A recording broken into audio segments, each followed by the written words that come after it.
Halo, nama saya Adriana Atalia, NIM 672019-114.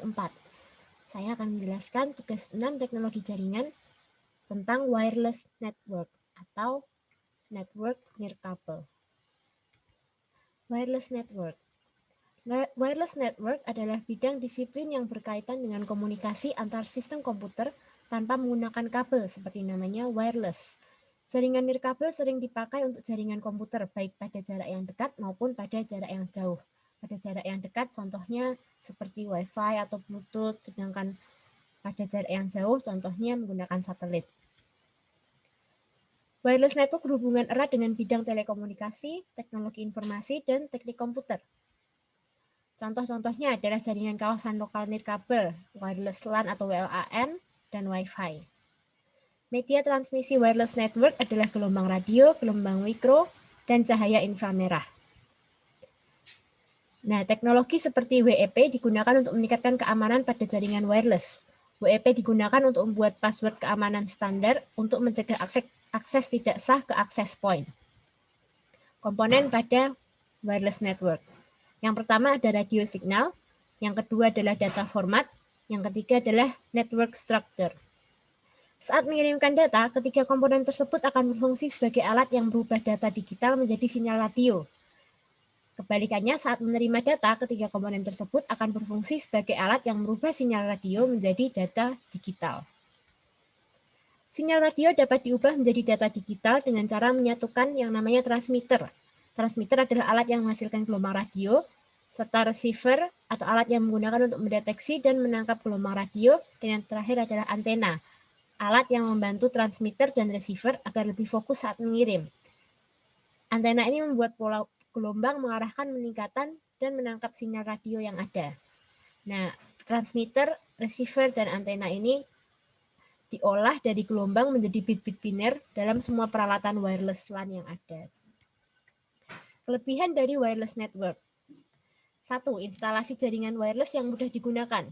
Kita dapat melakukan pemasangan jaringan wireless ini di rumah atau untuk keperluan kantor.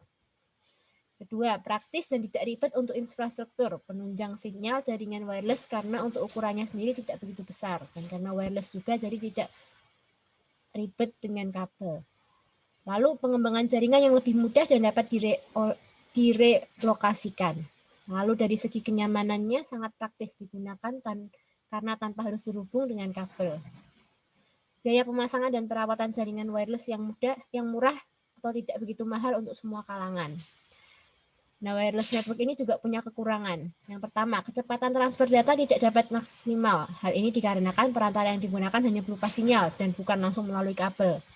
Lalu rawan sekali terkena gangguan, biasanya karena cuaca buruk, mendung, atau sedang hujan.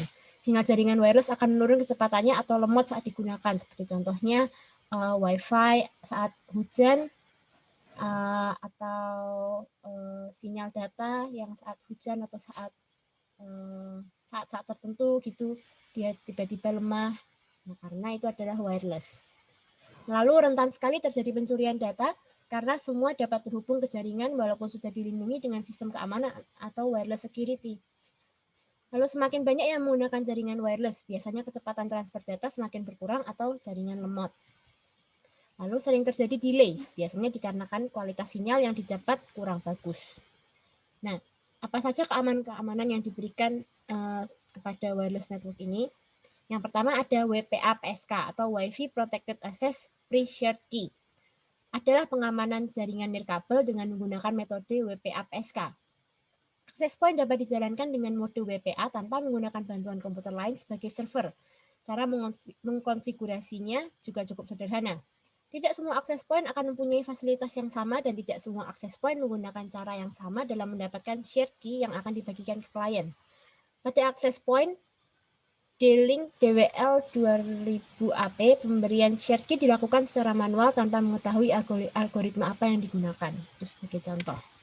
Lalu berbanding terbalik dengan access point link sys WRT54G, di mana administrator dapat memilih dari dua algoritma WPA yang disediakan, yang terdiri dari algoritma TKIP atau algoritma AES. Setelah shared key didapat, klien cukup memasukkan angka atau kode yang diizinkan dan dikenal oleh access point. Selanjutnya, Untuk keamanan ada yang namanya WEP atau Wired Equivalent Privacy atau Shared Key Authentication. Shared Key Authentication adalah metode autentikasi yang membutuhkan penggunaan WEP. Enkripsi WEP menggunakan kunci yang dimasukkan oleh administrator ke klien maupun access point. Kunci ini harus cocok dari yang diberikan access point ke klien dengan yang dimasukkan klien untuk autentikasi menuju access point. Lalu ada juga yang namanya WPA atau Wi-Fi Protected Access, diciptakan untuk melengkapi sistem WEP.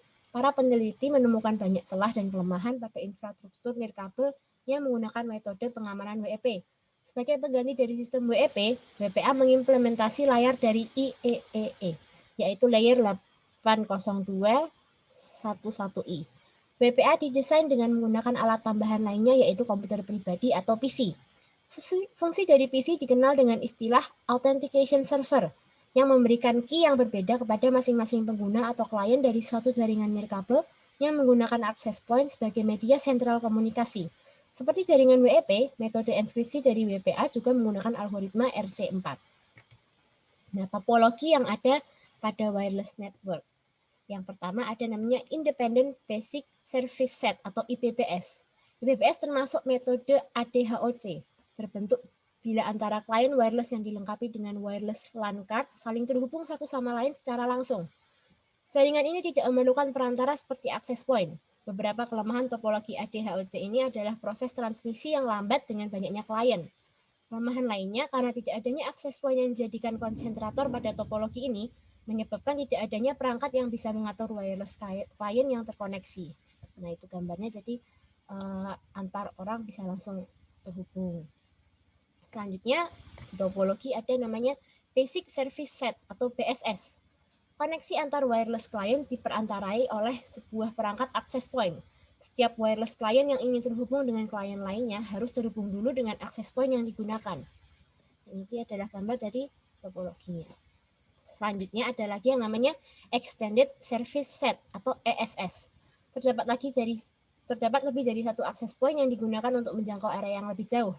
Topologi ESS ini merupakan gabungan atau kumpulan dari topologi BSS. Pada topologi BSS atau ESS, kita dapat memadukannya dengan jaringan kabel. Koneksi ini biasa disebut infrastruktur, di mana wireless client dapat terhubung dan berkomunikasi dengan klien lain pada jaringan kabel.